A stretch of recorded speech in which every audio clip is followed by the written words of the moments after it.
What's up mga katunay? Siyempre ito po ang inyong lingkod na si BT and welcome to my channel Tunay na Kritiko. At siyempre meron tayong bibigyan ng reaksyon ngayon mga katunay. Siyempre nagbibigay tayo ng reaksyon eh. Ayan. Eto, nakakaalarma daw ang kalagayan ng dating Pangulo ngayon sa ICC. Aba si FPRRD no? Nakakaalarma daw ngayon ang kalagayan ni FPRRD ngayon doon sa ICC. No? May mga nababalitaan nga din tayong ganun. Aba, medyo hindi maganda ito. Siyempre, lalong-lalo na, di ba? Is, alam natin, si PRRD ay may edad na. Di ba? So, eto pag-usapan natin to kung ano to. Kung ano tong nakakaalarma na nangyayari ngayon kay FPRRD. No? So wag na natin pagtagalin at sabay-sabay na nating panoorin ang laman ng balitang ito at bibigyan natin ng reaksyon. Pasok! Panawagan ko, iuwi na siya sa Pilipinas. Panawagan ng karamihan, hindi lang po ako. Yung komento ng legal team, doon po sa naging cell monitoring ng ICC kay FPRD dahil na po sa kanyang chronic physical ailments. May komento rin po ba ang pamilya dito sa naging hakbang? Hindi ko po naikwento, hindi ko naitanong kung sa pamilya patungkol dyan sa nangyayari kay former president. Pero nakakabahala, nakakagalit sa nangyayari sa kanya. The motion that the former Counsel Kaufman filed to verify yung mga reports na natutumba nga yung former president dahil nga sa edad niya, alam natin na may kapansanan siya. Totoo nga, totoo. Pero na-watered down. If you look at the statement of the ICC registry, I see a rare occasion, can you imagine? Siguro yung mga kritiko ni PRRD, no, siguro ngayon tuwang-tuwa, no? Lalong-lalo na 'yan sila Trillanes. 'Di ba? Sa totoo lang talaga is nakakainis talaga o nakakagalit yung ginawa nila kay PRRD. Mantakin mo, no? Isa kang pangulo na gusto mo lang maglingkod sa taong bayan at bigyan ng patas na pagtingin ng taong bayan at bigyan ng kaligtasan ng ating bayan. Pero siya pa yung lumabas na masama. Siya pa yung nakakulong. 'Di ba? Samantalang yung mga politiko na nangungurakot, 'di ba, nagnanakaw sa kaban ng bayan, hindi nakukulong. Patuloy pa rin silang nakakalaya. Patuloy pa rin silang nagseserbisyo. 'Yun ang masama doon. Nagseserbisyo hindi sa taong bayan kundi sa mga sarili nila. O, akala nyo nagseserbisyo kayo sa taong bayan, ha? Hindi. Nagseserbisyo kayo sa sarili ninyo. Sa totoo lang para sa akin, isa si FPRRD, si PRRD, sa mga naging Pangulo ng Pilipinas na talagang maipagmamalaki ko. Na talagang alam ko na meron siyang maganda at malaking nagawa sa Pilipinas. Doon nga lang sa sinasabi ko, yung pandemic. 'Di ba? Paano kaya kung ibang administrasyon ang may hawak nung mga panahon na yon, nung dumating yung pandemic, ano ang mangyayari sa atin? 'Di ba? Kasi sa totoo lang, halimbawa ngayon, diba, sa Bagyo pa lang, hindi na alam kung ano ang gagawin. Ano ang gagawin ko? Sa mga... lalo na sa pandemic, diba? Ako kasi, nakita ko kung paano tutukan ni Tatay Digong ang taong bayan nung panahon ng pandemic. Bumilib ako kay Tatay Digong kasi sa mga panahon na yon, alam nyo mga katunay, ang isa sa nakakabilib na ginawa niya, hindi nagtaas ang mga bilihin nung panahon ng pandemic. Samantalang, ayun ang pagkakataon para tumaas ang bilihin. Siyempre, alam naman natin na ang hirap umangkat ng mga panahon na yun. Pero hindi pinayagan ni PRRD na magmahal ang mga bilihin nun, lalong-lalo na yung bigas. Kaya nga sinasabi ko dati na sa halagang 100 piso ay makakabili ka na ng 3 kilo na magagandang klasing bigas. Hindi katulad ngayon, kailangan gumastos ka ng pagkamahal-mahal para makatikim ka ng magandang klasing bigas. 'Di ba? O pagpalagay natin, sige, 55 meron ng maganda-gandang klaseng bigas. Pero ang laki pa rin, 'di ba? Hindi katulad dati 29 pesos to 30 pesos, 32. Makakabili ka na ng magandang klase.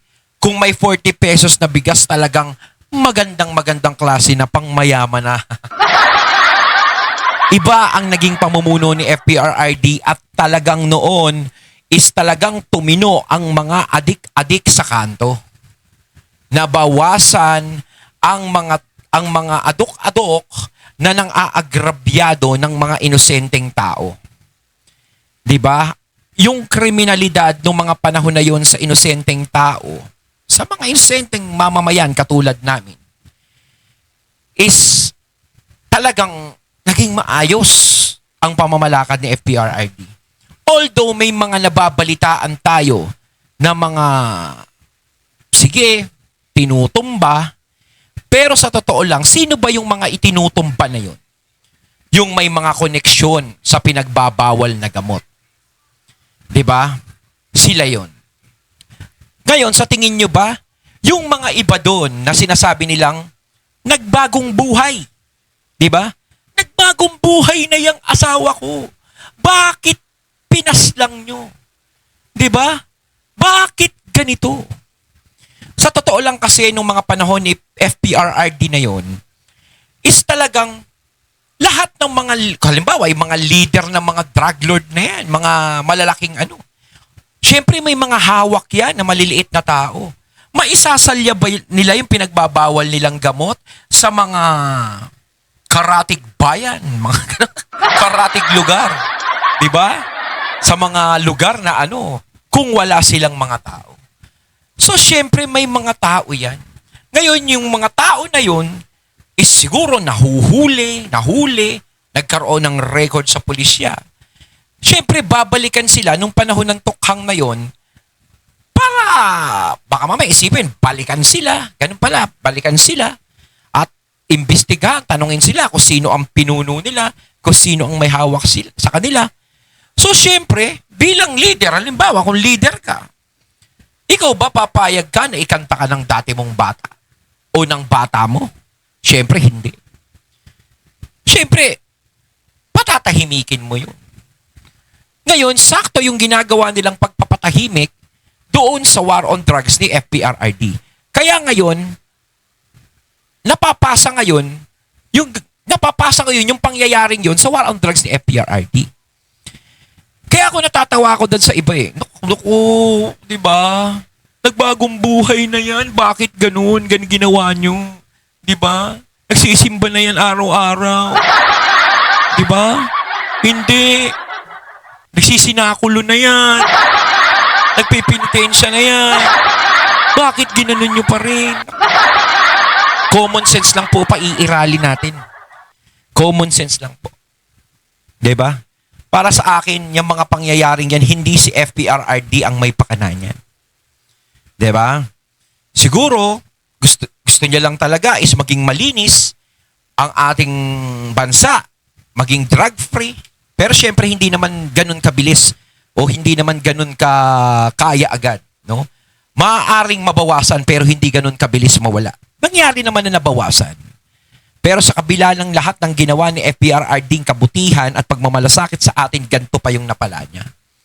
Ngayon, nahihirapan siya ngayon sa kulungan niya diyan sa ICC. At alam natin na may edad na siya, na hindi niya naman dapat na nararamdaman ngayon.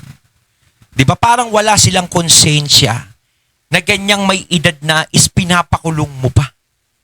Di ba? Kung sino yung mga nakakakilala kay former president na hindi pa siya dinala sa Hague. Alam natin na mahina na siya maglakad at merong nga umaalalay sa gilid kasi nga natutumba. Ngayon, mahigit 1 taon na siya doon, and it's not well taken care of, including the kind of food that he's supposed to eat to nourish his body. What do you expect? I would not. Siyempre, parang hinahanap niya rin yung pagkain ng Pinoy tsaka yung klima ng Pilipinas. Iba pa rin kung saan ka nang galing eh. Di ba? Siyempre, alam natin sa Davao, kung nandoon siya, alam natin sariwa ang hangin doon. Masarap, marami. Kumbaga, marirelax yung isipan ni PRRD doon. Yun ang kailangan niya eh. Sa totoo lang, parang parang wala silang delikadesa sa ginawa nila kay FPRRD, no? Hindi na nila respeto yung dating Pangulo si PRRD. Di ba? Mantakin mo, parang ginawa nilang mass murder sa PRRD, pero sa totoo lang, wala silang maipresenta na ganun karaming mga nabiktima daw ni PRRD na hanggang ngayon naghahanap at nagkakalap sila ng mga ganong ebidensya. Diyos ko naman. Mantakin nyo, yung mga nadidinig kong mga nakukulong dyan sa ICC is talagang mabibigat ang kasalanan na talagang libo-libo yung talagang pinapas lang nung mga nakakulong dyan. Si FPRRD, sinasabi nila, ano ba yun? 30,000? 30,000 daw? Nasaan na yung 30,000? Bakit hanggang ngayon hindi pa rin ma-produce yung 30,000 na yun? Diba? Kasi bago nyo tawagin ganun si PRRD, kailangan ma-produce nyo muna yung 30,000 na yun. Nasaan na yung 30,000 na kataong yun? Diba? Pinaglululoko nyo ba kami? Kaya sinasabi ko dito napakahina ng ebidensya kay FPRRD. Kung tutusin, dapat pinapalaya na yan pero parang iniipit sa ICC. Di ba?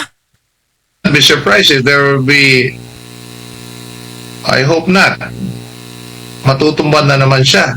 Yan ang problema dun. Talagang very frustrating that you hear this news. Kaya ang panawagan ko, iuwi na siya sa Pilipinas. Yes!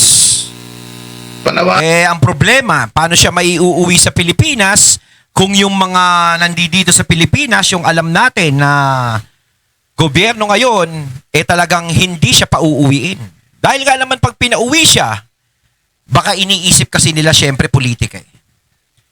Baka mamaya pag pinauwi si FPRRD, lalo na namang lumakas ang loob ng mga kaalyado ng mga Duterte.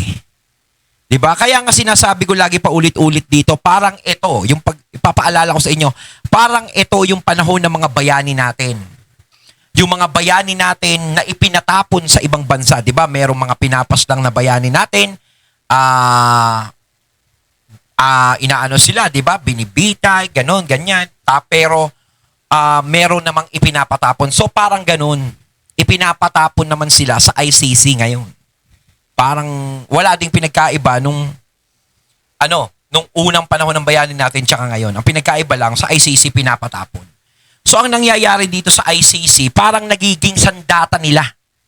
Ito yung parang sa akin napapansin ko lang, parang ito yung ginagamit nilang sandata para ang mga kalaban nila sa politika ay mawala sa landas nila. Yun ang nakikita natin. Ngayon, kung hindi yan talaga ang ginagamit ninyo, no? Yang ICC na yan para sa mga kalaban nyo sa politika, bakit hindi ninyo dito litisin sa Pilipinas yung mga taong inaakala nyong may kasalanan sa taong bayan? Diba? Dapat dito nyo nililitis yan. Hindi sa ibang bansa.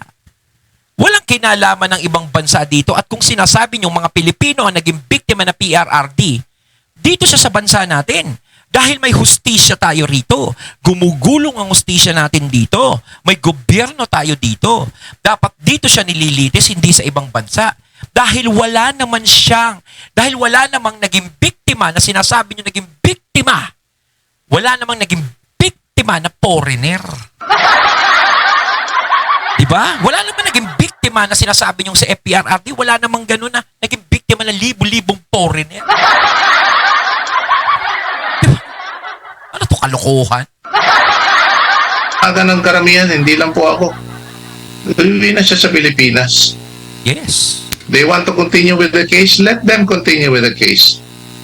In fact, his prayer for interim release was denied because allegedly he's a flight risk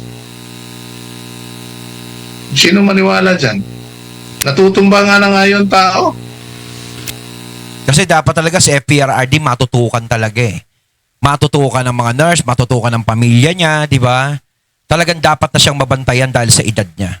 Eh, ang gusto ng mga walang ya dito sa Pilipinas is parang gusto nilang makita na may mangyari talaga kay FPRRD. Parang doon sila masaya. Di ba? Ang yayang mga yan. Makakarma din kayo pagdating ng araw sa mga pinaggagawa ninyo. Darating din ang araw na babalik din sa inyo lahat yan. Kumbaga, ang karma malakas yan. Diba? Pumatalbog yan. Pag hindi kayo nakailag dyan, ako, bahala kayo. Opo. Tsaka ini-issue attorney na malakas pa raw ang impluensya ng dating presidente. Kaya dapat daw sa ICC lang siya. Yun yung sinasabi natin. Yung impluensya ni FPRRD, yun yung kinatatakutan nila. Na mas lalong ang Duterte Bloc, no? Ang Duterte Alliance is talagang lalong lumakas at yumabong. Yun ang kinatatakutan nila. Na oras na bumalik si FPRRD dito sa Pilipinas. Kaya talaga kahit sabihin natin na napakahina ng kaso ni FPRRD, napakahina ng ebidensya, hindi siya para pabalikin dito. Kaya nga dyan sa ICC dinala yan eh. Dahil parang mas kinakampihan nila yung mga alam nyo na. Di ba? Pa-detain. Nako, mas malakas pa nga itong gobyernong ito kasi sapilitan talaga na dinala siya sa aid. At gusto na naman nila hanapin si Senator Bato. Oh, The whole point of this episode, the whole point of this episode, MJ, at I'm trying to understand the whole thing, no? Talagang it really compromises or diminishes our being Filipino citizen that we cannot address these grievances between and among Filipinos by us Filipinos. And I'm referring to having to file it before the appropriate Philippine court. Ina-outsource na natin yung judicial system natin sa labas ng bansa. Kaya nga ako, I'm a lawyer. I've been practicing for quite some time. I feel so bad and so insulted that we are outsourcing our judicial system. Oo. Yeah. Para talagang sa ICC na yan, parang binabastos talaga yung hukuman natin dito. Pero napanood ko yung sinabi ni PBBM no na hindi kailangan ng ICC dito. Walang jurisdiction ng ICC dahil meron tayong korte dito. O, 'di ba? Kung matatandaan nyo, merong video nun na nagsalita si PBBM ng mga panahon na yun. Ngayon, nasaan na yun? Yun yung yun yung mga panahon na close pa sila ng mga Duterte. Pero nung nanalo na, wala na. Welcome na ICC dito. Meron pa nagsasabi dyan, law expert. Talagang mahirap daw ito na kaso. Kaya dalhin natin sa labas. Mahirap na My God. Pero hindi po ba, attorney? Coming from a lawyer, hindi ko na maintindihan. If you don't have any trust, Mahirap talagang kaso yan kasi may mga sinungaling na testigo. Mantakin mo yung pinapasa kay FPRRD, kunwari may naging biktima. Tapos yung nabiktima daw ng war on drugs na yun dahil sa war on drugs na PRRD. Pero kung aalamin mo kung ano yung kinamatay ng tao na yun namatay sa sakit. Di ba? Nabisto. Ay, nako. in our judicial system, imperfect as it may be, just like the ICC, it's also imperfect. If you cannot trust the Philippine judicial system, huwag ka na mag-practice as a lawyer. Oo. Opo. Kumbaga, parang kung ganyan, kung ICC lang pala ang nagiging basihan natin dito, wala na. Parang wala na tayong Korte Suprema dito. Diba? Para saan pa yung Korte Suprema dito? Kung ginaganyan na binabastos lang nila. Kung binabaliwala lang nila, diba? Parang minenos naman nila masyado yung kakayahan ng Supreme Court, ng korte natin dito sa Pilipinas. Diba? Masyado nilang minaliit. Na kung may mga ganitong sinasabi nila, malaki kaso ni FPRRD. Kaya kailangan sa ibang bansa litisin yan. Bakit? Ano tingin nyo dito sa korte sa atin? Mga tanga sila? Hindi nila kayang litisin yan? Hindi nila kayang anuhin yan? Diyos ko, parang minaliit nyo naman sila. Hindi ganun ang tingin ko sa korte natin dito sa Pilipinas. Napakataas ng tingin ko sa kanila. At alam ko na kayang-kaya nila resolbahin o litisin kung ano man ang mga malalaking kaso na mangyayari dito sa Pilipinas. Ganun kalaki ang tiwala ko sa korte natin dito. 'Di ba? Sa usgado natin. Kayo lang ang walang tiwala. 'Di ba?